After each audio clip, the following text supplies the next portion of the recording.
किसी मुल्क के वज़ीर आज़म को हटाना हो या रजीम चेंज, इंतखाबी धांधलियाँ, रिश्वत, लूट खसूट, जिन्स के हथकंडे और कत्ल, ये सब कुछ अमेरिका कैसे करवाता है।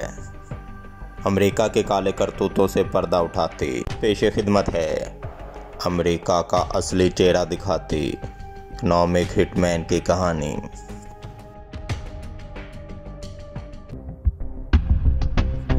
मुआशी ज़रबकार EHM इकनॉमिक हिटमैन आला मुआवज़ों पर काम करने वाले माहिर पेशावर लोग होते हैं जो इनके चुंगल में फंस जाने वाले ममालिक को अरबों खरबों डॉलर की चोट देते हैं।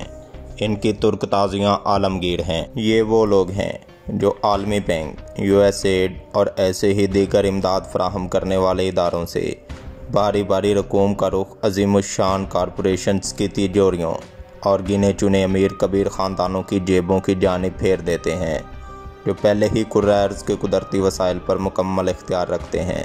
ये कौन सा असलहा इस्तेमाल करते हैं? धोखेबाजी से तैयार की गई मालियाती रिपोर्टें, इंतखाबी धांधलियाँ, रिश्वत, लूट खसूट, जिन्स के हथकंडे और कत्ल। इनका खेल इतना ही कदीम है जितना सल्तनतों के चक्कर, लेकिन ये खेल ऐसा है जो इस आलमगीरियत के दौर में अपने हुज्जम के एतबार से इंतहाई खौफनाक शक्ल इख्तियार कर चुका है। इस खेल को मुझसे ज़्यादा कौन जानेगा, इसलिए कि मैं ख़ुद भी एक इकनॉमिक हिटमैन रह चुका हूँ। ये तहरीर 1982 की है, जो मेरी किताब मुआशी ज़रबकार का ज़मीर कंसेंसस ऑफ इकनॉमिक हिटमैन का इब्तदाइया थी।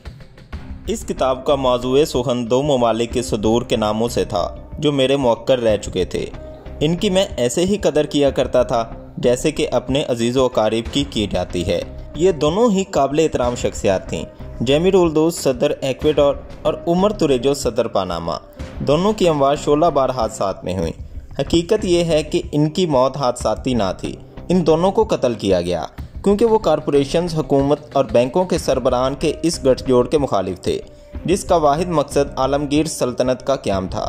हम मुआशी ज़रबकार इन दोनों सदर को अपने ढब पर ना ला सके तो फिर एक दूसरी किस्म के ज़रबकार CIA के चहेते गीदर जैकाल्स, जो हमेशा साई की तरह हमारे साथ लगे हुए थे, मंजर में दाखिल हुए। मुझे वर्गलाया गया कि मैं ये किताब लिखने से बाज रहूं। इसके बाद 20 बरसों के दौरान मैंने 4 मरतबा ये किताब लिखने की कोशिश की, लेकिन हर मरतबा मेरी ये कोशिश बैनुल-अक़वामी हालात की वजह से मुतासिर होती रही। 1989 में पनामा पर अमरीकी हमला, पहली खलीजी जंग, सोमालिया का कज़ीका और उसामा बिन लादेन का ज़हूर, ताहम धमकियों और तरगीब की वजह से मैं हमेशा ही इस काम से बाज रहा। एक इंतहाई ताकतवर बैनुल-अक़वामी कॉरपोरेशन की मलकियत में एक बड़े इशाती इदारे के सदर ने 2003 में वो मुसवदा पढ़ा जो अब मुआशी ज़रबकार का एतराफ़ जुर्म, कन्फेशन ऑफ इकनॉमिक हिटमैन के नाम से जाना जाता है। इसका तबसरा ये था कि ये एक ऐसी दास्तान है जो बहुत इन्हमाक के साथ पढ़ी जाएगी। ज़रूरी है कि ये हक़ाइक़ लोगों के इल्म में लाए जाएँ। फिर एक दर्द भरी मुस्कुराहट के साथ नफ़ी में सर हिलाते हुए बोला कि एग्जेक्टिव्स के सदर के दफ्तर में इस बात पर एतराज़ लगाया जाएगा, लिहाजा वो इसकी इशाअत का ख़तरा मोल नहीं ले सकता।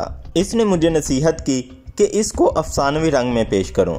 ऐसी सूरत में वो मुझे जॉन ले कार और ग्राहम ग्रीन के कबील के नावल निगार की हैसियत से मुतारिफ़ करवा सकता है, लेकिन मेरे लिए मसला ये था कि ये किताब नावल नहीं थी, ये मेरी ज़िंदगी की सच्ची दास्तान थी। फिर एक ज़्यादा जुर्रतमंद पब्लिशर जो किसी बैनुल-अक़वामी कॉरपोरेशन का हिस्सा नहीं था, इस बात पर रज़ामंद हो गया कि लोगों तक मेरी कहानी पहुंचाने में मेरी मदद करेगा। मैंने अज़म किया था कि ये कहानी हर तौर सुनाई जाएगी। हम खौफनाक बुहरानों और अजीमुश्शान मौक़े के दौर से गुज़र रहे हैं। एक ज़रबकार की सरगुज़श्त आपको बताएगी कि जिस मकाम पर आज हम खड़े हैं वहाँ तक हम कैसे पहुँचे, और ये कि क्यों हम इन बुहरानों का सामना कर रहे हैं जिनके सामने हम बेबस हैं। इस कहानी का सुनाना इसलिए भी ज़रूरी था कि हम अपनी माजी की गलतियों का इदराक करके ही मुस्तकबिल के मौक़े से फ़ायदा उठा सकते हैं। हम सब जानते हैं कि 9/11 वकूफ़ पज़ीर हुआ और इसी तरह इराक़ में दूसरी जंग भी हुई। 11 सितंबर 2001 को 3000 जानें दहशत गर्दों के हाथों ज़ाया हुई।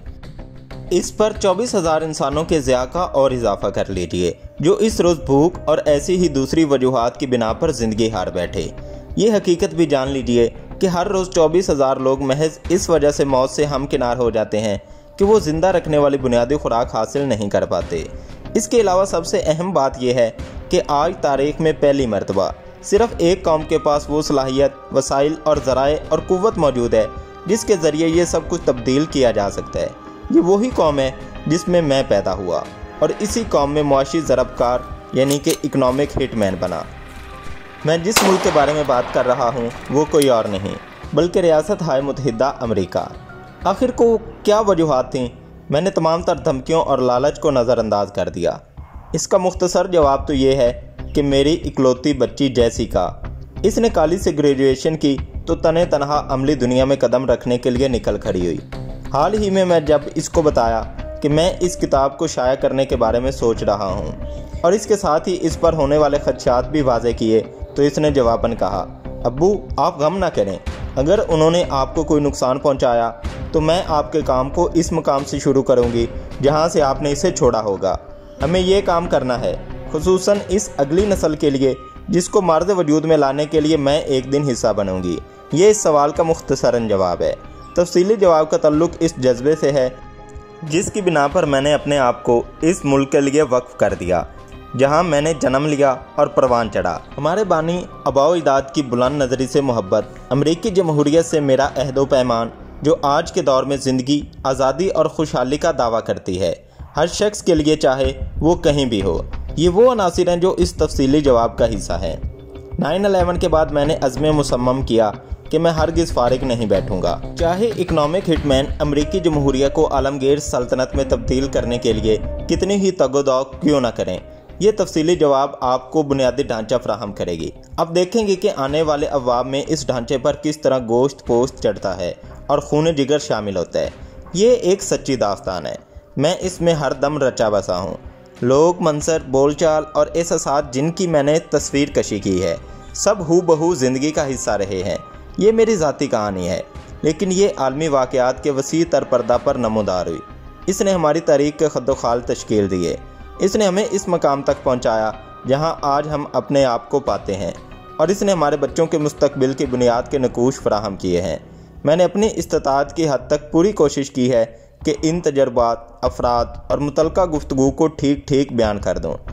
मैं जब भी तारीख़ी वाक़यात बयान करता हूँ या दूसरे लोगों से की गई अपनी गुफ्तगू को अस सिरे नौ ज़ब्ते तहरीर में लाता हूँ तो इसके लिए मैं चंद अवामिल से मदद हासिल करता हूँ। वो हैं शाया शुदा दस्तावेज़ात, ज़ाती यादाश्तें और रिकॉर्ड, जहन में महफूज हक़ाइक़ जिनमें हर एक की अपनी और दूसरों की यादें भी शामिल हैं जो ख़ुद इन वाक़यात का हिस्सा रहे हैं।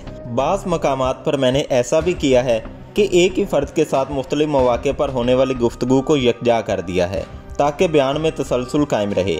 मेरे पब्लिशर ने मुझसे दरियाफ़्त किया, क्या आप लोग अपने आप को मुआशी ज़रबकार ही कहा करते थे? मैंने इनको बताया कि ऐसा ही होता था, अगरचे बसा औक़ात इसका मुख़फ़्फ़फ़ यानी इकनॉमिक हिटमैन इस्तेमाल किया जाता था। हकीकत यह है कि जब 1971 के एक दिन मैंने अपनी उस्ताद क्लाडियन के साथ काम शुरू किया तो इसने मुझे बताया, मेरा काम यह है कि तुम्हें एक मुआशी ज़रबकार यानी कि इकनॉमिक हिटमैन के सांचे में ढाल दूँ। इस काम में तुम्हारे मुलव्विस होने का किसी को इल्म नहीं होने पाए, यहाँ तक कि तुम्हारी बीवी को भी नहीं। फिर इसने नहायत संजीदगी से कहा, जब कोई शख्स इस भंवर में एक मरतबा दाखिल हो जाता है तो वो ताहयात इसके अंदर ही रहता है। मैं जिस धंधे में फंस चुका था इसके लिहाज से क्लाडियन का रोल एक दिलकश मिसाल है कि किस तरह मामलात को अपने ढब से चलाया जाता है। खूबसूरत और ज़हीन होने के साथ साथ वो अपने फ़राइज़ मनसबी की अंजाम दही में बहुत मौसर थी। वो मेरी कमज़ोरियों से खूब वाकिफ़ थी और अपने मफाद के लिए इसने इनको खूब इस्तेमाल किया। इसकी ज़िम्मेदारियाँ और जिस तरह वो इनको निभा रही थी वो इससे बहुत ज़्यादा मुतासिर था कि इसके सारे निज़ाम के पीछे जो लोग थे वो किस हद तक कामिल और बारीक बीन थे। मुझे क्या करना होगा ये बताते हुए इसने कभी तोमखाना अंदाज इख्तियार नहीं किया। इसने मुझे बताया, तुम्हारा काम यह है कि तुम मुख्तलिफ अक़वाम के रहनुमाओं की हौसला अफजाई करो कि वो इस बड़े निज़ाम नेटवर्क का हिस्सा बन जाए जो अमेरिका के तिजारती मफादात को आगे बढ़ाने के लिए काम करता है। जब वो इसका हिस्सा बन जाएंगे तो अंजाम कार वो कर्ज़ों के ऐसे जाल में इनको फंसा चुके होंगे कि हमारे साथ इनकी वफादारियाँ यकीनी हो जाएंगी। फिर अपने सियासी, मुआशी या अस्करी मकासद की तकमील के लिए हम हर तरह से इन पर भरोसा कर सकेंगे। इनके इवज़ इनको जो कुछ मिलता है वो ये है कि सनती मराकिज़, पावर प्लांट और एयरपोर्ट्स के क़याम से वो अपने अवाम को खुश करते हैं और यूँ अपनी सियासत और अपनी हैसियत को मुस्तहकम कर लेते हैं। नतीजतन हमारी इंजीनियरिंग और तामीराती कंपनियों के वारे न्यारे हो जाते हैं। आज हम इस सिस्टम का नतीजा रूनुमा होते देख रहे हैं और वो ये है कि ज़ाती मफाद के हसूल के लिए लोगों के सिरों पर खून सवार है और वो दीवानावार इस राह पर भागे जा रहे हैं। हमारी नहायत ही काबिल एहतराम कंपनियों के आला ओहदेदार लोगों को गुलामी की सतह की तनख्वाहों पर मुलाजिम रखते हैं और इनको गैर इंसानी हालात के तहत मुशक्कत करने के लिए सनती भट्टियों में झोंक देते हैं। आयल कंपनियां अंधाधुंध जहरीले मादे नदी नालों और दरियाओं में छोड़ती हैं और यूं शौरी तौर पर इंसानी, हैवानी और नबाताती हयात को तलफ करती हैं। इसके अलावा कदीम तहजीब व तबद्दन को मिलगा-मेट करने का बाइस बनती हैं।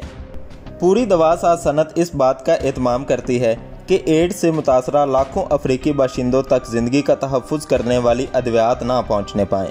हमारे अपने मुल्क अमेरिका में 1 करोड़ 20 लाख ख़ानदान ऐसे हैं जो नहीं जानते कि इन्हें अगला खाना नसीब होगा या नहीं।